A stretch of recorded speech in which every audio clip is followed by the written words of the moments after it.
Faut bien l'avouer, assez peu de supports parlent de la vie scolaire, à part les ouvrages pour les concours ou les études du système éducatif. Alors quand une web-série se pointe comme ça, je ne puis résister à pareille tentation. Verdict, est-ce qu'on s'y retrouve dans cette déjanterie? Bienvenue sur Capsule Éducation, le podcast de l'AED décalé.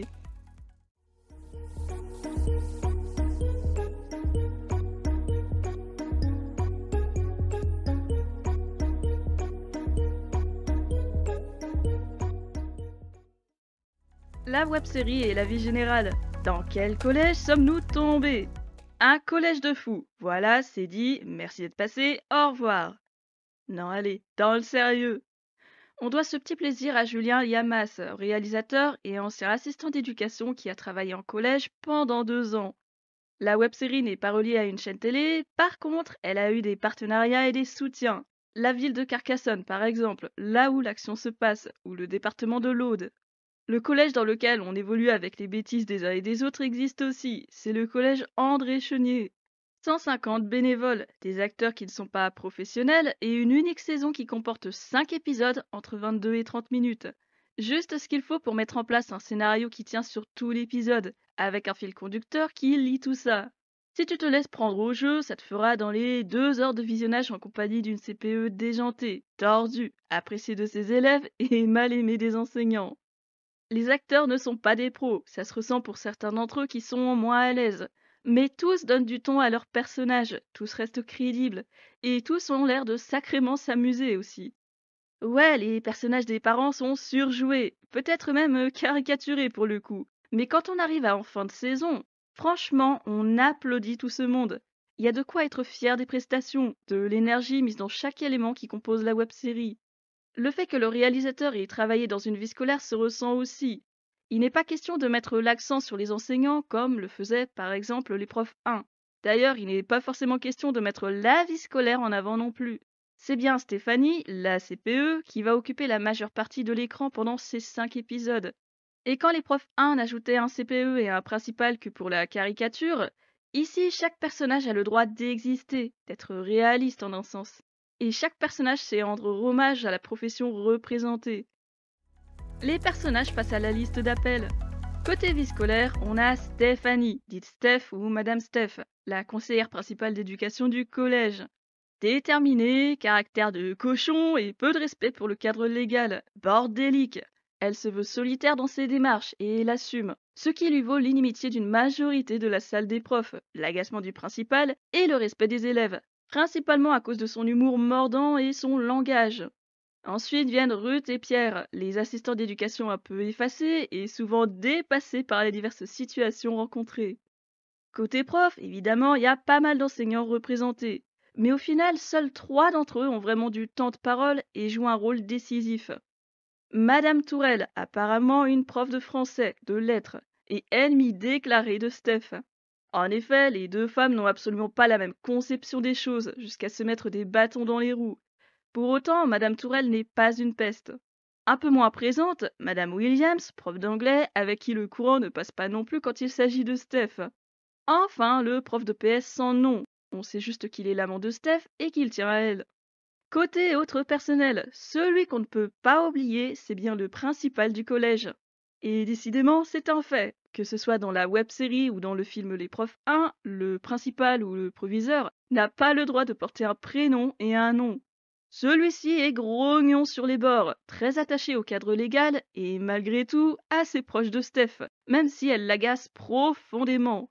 Il écoute les personnels, porte un réel intérêt aux soucis des élèves et s'avère sage et empathique, ferme quand il le faut. On pourra aussi noter une agent d'entretien qui apparaît brièvement pour amener des élèves malpolis à la visco. Et c'est super de l'avoir inclus, même si elle ne reste pas longtemps. Ça rappelle que les agents ont une place dans la communauté. Dans les élèves, ceux que Steph doit accompagner dans leurs difficultés sont assez peu nombreux. Calista et Marvin tout au long de la saison, avec mention de Thibaut et Clément, tous en 3e. On entend vite fait parler de Tristan en 5e et de Tom en 6e, et un autre dans les épisodes 4 et 5, Curtis, un élève de 6e. Ne reste que les parents. Ils n'apparaissent que très peu au final, et toujours dans l'idée de protester contre la vie scolaire ou les enseignants. Peu compréhensif et assez virulent pour certains. Les 5 épisodes en résumé. Premier épisode, je suis bonne, et alors? Calista, élève en 3e C, découvre en plein cours que des photos d'elle en sous-vêtements circulent dans la classe, et bientôt dans tout le collège. Dans le même temps, Steph doit gérer sa vie de famille et sa relation catastrophique avec son ex-mari. Épisode 2. C'est quoi ton problème? Stéphanie doit venir en aide à Marvin, un élève particulièrement tendu et violent cette année suite au décès de ses parents dans un accident de voiture. Problème, il doit passer en conseil de discipline. De son côté, le principal se retrouve face à une CPE et des collègues mécontents de ne pas avoir de place de parking. Dans la salle des profs, la rébellion s'organise tout doucement contre Steph. Épisode 3. Conseil ou discipline? Les ennuis continuent pour Calista, car Madame Tourelle a prévenu ses parents après l'histoire du t-shirt et des photos dénudées, alors que Steph, elle, avait dit qu'elle ne garderait tout ça pour le collège. Désormais, les parents sont aussi au courant, rien ne va plus. Les équipes doivent aussi se réunir autour du cas de Marvin, lequel a failli en venir aux mains avec la CPE. Épisode 4. La roue tourne. La sentence est tombée. Marvin est exclu définitivement de l'établissement, mais il peut être pris en alternance dans la formation qu'il veut, à condition d'avoir le brevet. Tandis que Calista se met à fumer, Stéphanie est alertée sur le cas de Curtis, un élève de 6e solitaire qui dit ne pas aimer le collège. Elle ne se doute pas encore qu'entre son ex-mari et Madame Tourelle, son avenir et sa place sont en jeu. Épisode 5. Viré pour le plaisir. La pétition mise en place par Madame Tourelle a atteint une 30aine de signatures. Le principal doit prendre une décision au sujet de Stéphanie, au risque que la situation s'aggrave, ce qui serait catastrophique à l'approche du DNB. Mais pas le temps pour digérer les mots et les décisions. Curtis va très mal, Steph doit agir rapidement. Les situations abracadabrantes. Voudrait-on avoir cette vie scolaire chez nous? C'est assez marrant, mais contrairement à l'épreuve 1 où tout était caricature assumée, ici il n'y a pas tant que ça de caricature, si ce n'est pour les parents qui sont tous soit irrespectueux, soit peu enclins à écouter les personnels. Il y a bon nombre de situations où l'on se dit « mais où est-ce que je suis tombée là ?» À mes yeux, c'est à la fois abracadabrant et réaliste parce que j'ai moi-même pu observer certaines choses que j'ai notées. Premier témoin à la barre, Steph elle-même, la CPE non conventionnelle qui enchaîne les frasques et les pratiques peu orthodoxes. Elle vapote en plein dans son bureau et à peu près partout dans l'établissement. Ou alors elle quitte le collège et file à la maison en douce quand ça lui chante. Ou encore les coucheries avec le prof de PS dans l'établissement. Ok, bon, là-dessus, c'est pas si détonnant. Il y en a plus d'un qui a dû s'y adonner avec plaisir. Fais pas comme si tu ne savais pas. Dans un registre différent, elle communique volontiers avec les élèves via Snapchat ou directement avec son portable personnel dans le cas de Marvin, mais là, c'est autre chose. Un dernier pour la route dans les exploits de Steph.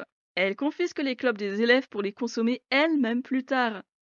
Les frasques de Stéphanie, c'est déjà quelque chose, mais il y a aussi un sacré lot de trucs qui interrogent.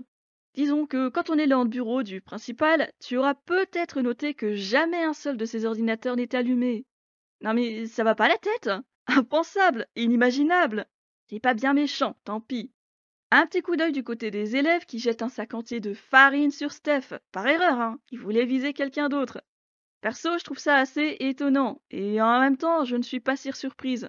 Parce que même si ce n'est pas encore arrivé dans les établissements où j'ai travaillé, je sais que ça arrive ailleurs, pas forcément qu'en fin d'année. Par contre, dans tout ce qui peut me laisser dubitative ou pas à l'aise, il y a 3 choses qui ressortent. Le nombre d'assistants d'éducation dans un collège plutôt bien doté en effectifs élèves et profs. Il n'y a que 2 AED, en tout cas ce sont les seuls qui sont présentés, qui parlent. Que 2 pour surveiller la cour et les couloirs, que 2 pour le suivi administratif au bureau, que 2 pour la demi-pension, les retenues. J'avoue que j'ai un peu de mal à me représenter le quotidien du collège. Mais là encore, est-ce que ce petit chiffre est improbable? Pas du tout, hélas. C'est rikiki, mais comme les rectorats sont capables de réduire au max les dotations AED, franchement, ça reste plausible. Le recours à des excuses pour nier les problèmes. C'est particulièrement visible dans l'épisode 4 où une mère d'élève vient au collège avec sa fille pour voir Stéphanie d'urgence. C'est au sujet de son fils qui a eu 2 heures de colle après avoir gigoté dans tous les sens. Elle explique que les profs ne sont pas compréhensifs envers son fils, parce que, devine quoi, Monsieur est hyperactif, il ne mérite pas la retenue.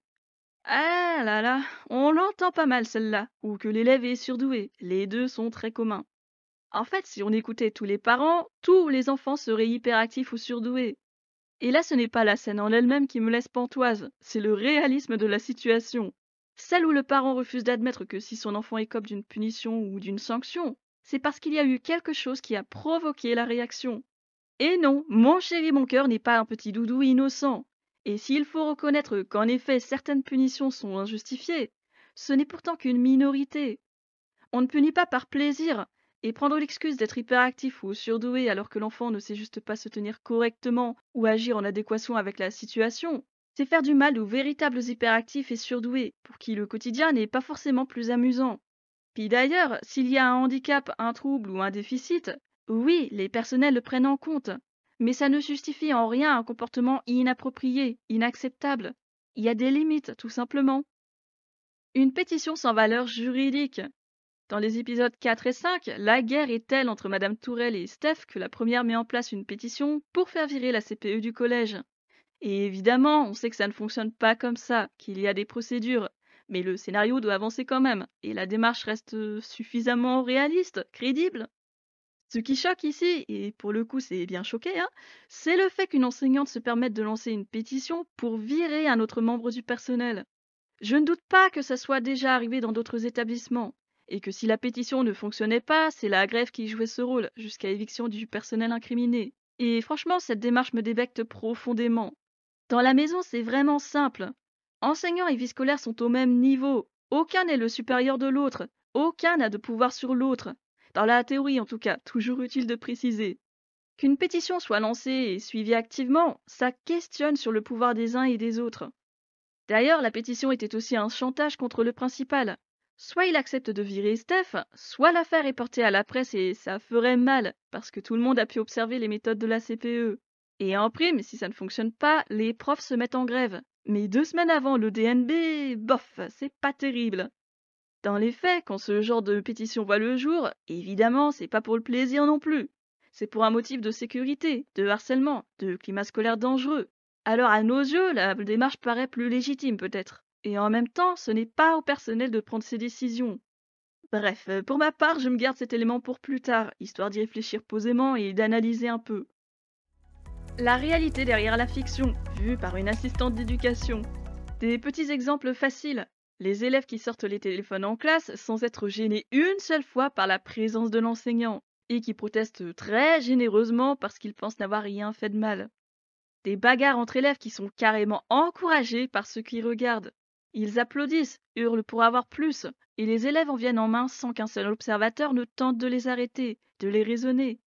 Cette approbation de la foule spectatrice n'est pas si rare, pour l'avoir vue à quelques reprises en tant qu'élève ou personnel. Et même quand on leur dit après qu'ils auraient dû réagir, aller prévenir les adultes par exemple, ils ont du mal à comprendre la gravité de la situation, qu'en un sens ils sont un peu complices de cette violence s'ils regardent sans rien faire. Niveau vie scolaire, je m'y suis vraiment bien retrouvée devant les petites scènes du quotidien, comme l'entretien bilan pour le renouvellement. Ouais, c'était court, mais au moins quelqu'un a pris la peine de montrer que ça existe. Les personnels titulaires ou en CDI ont des entretiens professionnels. Nous, on a l'entretien de renouvellement, même si ça ne porte pas toujours ce nom et que ça ne se passe pas forcément comme ça pour tout le monde. Le quotidien, c'est aussi entendre des excuses bidons ou sacrément délirantes pour justifier le retard ou l'absence d'un élève. Et j'y rajoute même que ces excuses sont parfois vraies, véridiques, mais elles sont tellement loufoques qu'on en rit, forcément. Et si la Visco a un livre des perles de l'année, bah ça finit souvent dedans. Plus loin, c'est aussi récupérer les élèves envoyés en Visco après avoir fait une bêtise, après avoir manqué de respect. Écouter ce qui ne va pas, arrêter les protestations, programmer la retenue, appeler les parents. Essuyer les insultes ou les protestations des dits parents aussi. Ou encore s'enquérir de l'état des élèves quand on passe dans les couloirs, reporter au CPE les observations quand on a des doutes sur tel élève. Sinon, le fait que la vie scolaire soit régulièrement considérée comme, on va dire, la variable d'ajustement, qui garde les classes quand l'enseignant est absent. Exemple simple avec Madame Williams qui demande à la CPE de s'occuper de la surveillance de son devoir parce qu'elle est absente. Mais comme elle prévient sur le tard, forcément, ça coince à poil. Tu vois, même pas besoin de remplacer un enseignant par un autre enseignant. On est à la vie scolaire pour faire garderie, en permanence comme en classe. J'ai déjà un peu parlé des parents, et je trouve que dans cette web-série, on ne leur rend pas vraiment justice. Là où dans les profs 1, on avait des profils divers de familles, avec des protestations légitimes, des inquiétudes et d'autres exigences moins nobles, ici c'est quasiment que des parents qui refusent le dialogue avec les personnels. Les infatigables parents odieux qui grognent contre une retenue. font preuve d'irrespect et insultent au téléphone ou en direct, voire qu'ils viennent se plaindre des méthodes des enseignants, disent qu'elles ne sont pas adaptées, comme s'ils savaient mieux. Aucune nuance en ce qui concerne les parents donc. Même les parents de Calista quand ils sont en rendez-vous avec Steph et le principal. Le père va jusqu'à gifler sa fille devant tout le monde, alors que la mère est plus sur la réserve, dit que ce qui se passe n'a pas de rapport avec le collège, donc que la question doit se régler en privé, à la maison, et pas avec le collège. Et pendant ce temps-là, quand on observe ce genre de choses, on ne peut pas faire grand-chose non plus en tant que personnel. Pour continuer sur Calista, la web-série aborde en particulier la question des photos dénudées et des conséquences. Là, c'est Calista, une élève de 3e, qui a envoyé des photos à son petit ami dans un cadre privé. Mais ce crétin partage les photos avec ses potes. Et ensuite, on connaît l'histoire. La machine se met en route, puisqu'à peu près tout le collège a accès aux photos. Des différences sont faites entre l'application Snapchat et les images porno, parce qu'aux yeux des ados, une photo dénudée envoyée sur Snap n'est pas une image porno. Et là, c'est intéressant, parce que ça sous-entend un peu que, pour eux, s'envoyer ce genre de photos, c'est la norme. Sauf qu'après la divulgation des photos, une bonne partie des élèves se retourne contre Calista, l'insulte dit pire nom, la harcèle. Et en fin de compte, la web-série passe assez vite dessus. Ok, faut remettre cette bande de crétins en place, faut redonner confiance à Calista parce que ce n'est pas à elle d'avoir honte. Elle n'a rien fait de mal et les seuls coupables sont ceux qui ont diffusé les photos. Mais j'ai du mal avec ce discours, il n'est pas complet pour moi. Et évidemment qu'insulter est inacceptable, et évidemment qu'il faut punir les responsables et pas la victime. Par contre, on oublie un petit peu l'important. C'est une adolescente de 14 ans, une mineure qui envoie des photos dénudées. On parle d'ados qui ne voient pas le mal dedans et qui ne se protègent pas, ne connaissent pas vraiment les usages d'Internet et le fait que tout reste accessible. J'aurais aimé que la sensibilisation aille plus loin. Rappelle que si chacun est libre de son corps et de son image, les risques sont là quand même, qu'on ne les contrôle pas. En gros, aller plus loin, prévenir et rappeler les indispensables pour que les élèves agissent ensuite en conséquence, en ayant conscience des dangers et des recours. Dans le même registre, c'est le fait d'alerter les parents en cas de problème. La situation de Calista est une bonne étude de cas. D'un côté, elle ne veut pas que les parents soient au courant et son souhait est respecté jusqu'à ce qu'une enseignante décide d'elle-même de les prévenir. Et de l'autre, s'autoriser à garder ça pour soi comme un secret, c'est aussi une énorme charge à porter, bien trop lourde. Et si elle en venait à se faire du mal, ou que ça s'empire au collège si l'affaire n'est pas discutée avec toute la communauté? Comme AED, je m'interroge régulièrement dessus, parce que la notion de secret n'est pas censée diriger nos rapports avec les élèves. Ils peuvent se confier, nous demander la discrétion jusqu'à un certain point, mais c'est aussi de notre devoir de rendre compte aux personnes compétentes, sans pour autant tout raconter dans les moindres détails, selon la situation. Tout aussi fou de réalisme, les difficultés de communication et de compréhension entre toute la communauté éducative, qu'il s'agisse des enseignants avec la vie scolaire ou des deux avec la direction. On y trouve des querelles et des magouilles qui existent certainement dans d'autres établissements. C'est bien mis en avant pour le coup, et ce n'était pas le cas dans les profs 1. Le principal y était absent et effacé, acceptait tout des enseignants. Là, le principal est dans le dialogue avec chacun et écoute chacun, mais il sait aussi faire preuve de fermeté quand le besoin s'en fait sentir. Quant à Madame Tourelle, je t'ai dit qu'elle n'était pas une peste, et je l'aurais dit. Elle magouille contre Steph, mais l'idée n'est pas de faire le mal pour le mal. Elle a des raisons qu'elle explique plutôt bien, même si ça pique. Un dernier pour la route dans le réalisme, c'est ce qui entoure le conseil de discipline et la prise en compte des situations individuelles. C'est en effet explicité dans le Code de l'éducation. Chaque sanction doit prendre en compte plusieurs éléments. Ici, la question est évidente. Peut-on tout accepter d'un élève sous le prétexte qu'il va mal? Ou bien, où s'arrête la compétence de l'établissement? Parce que dans le cas de Marvin, c'est bien expliqué. Tout a été envisagé. Il a été vu par à peu près toutes les personnes ressources du collège, et rien n'a fonctionné. Il a continué à s'enfoncer jusqu'à arriver au conseil de discipline. Exclure un élève n'est pas une partie de plaisir. Ce n'est pas juste pour se dispenser d'un élève gênant ou méchant. C'est avant tout par mesure de sécurité envers l'élève lui-même et les autres qui l'entourent. Et quand on en vient à en exclure définitivement un élève, on ne laisse pas sans rien. On l'accompagne vers un autre établissement, une autre formation. Bref, on ne l'abandonne pas sur le trottoir. Je dis ça, mais évidemment, ça ne peut pas être généralisé, je sais bien. En fait, ça tient en une phrase. La complexité de prendre une décision qui convienne à la fois au personnel et à l'élève, en respectant les limites fixées. C'est pas évident, la web-série qui redore le blason de la vie scolaire. Cette équipe est si peu mentionnée dans les divertissements et les ouvrages que, oui, c'est logique, la web-série rafraîchit son image, en donne un reflet assez réaliste, même s'il faut prendre quelques facilités pour le scénario. J'oserais même dire que ça ne met pas juste la vie scolaire en valeur, parce qu'un des éléments que j'ai vraiment apprécié concerne la relation entre Steph et le principal.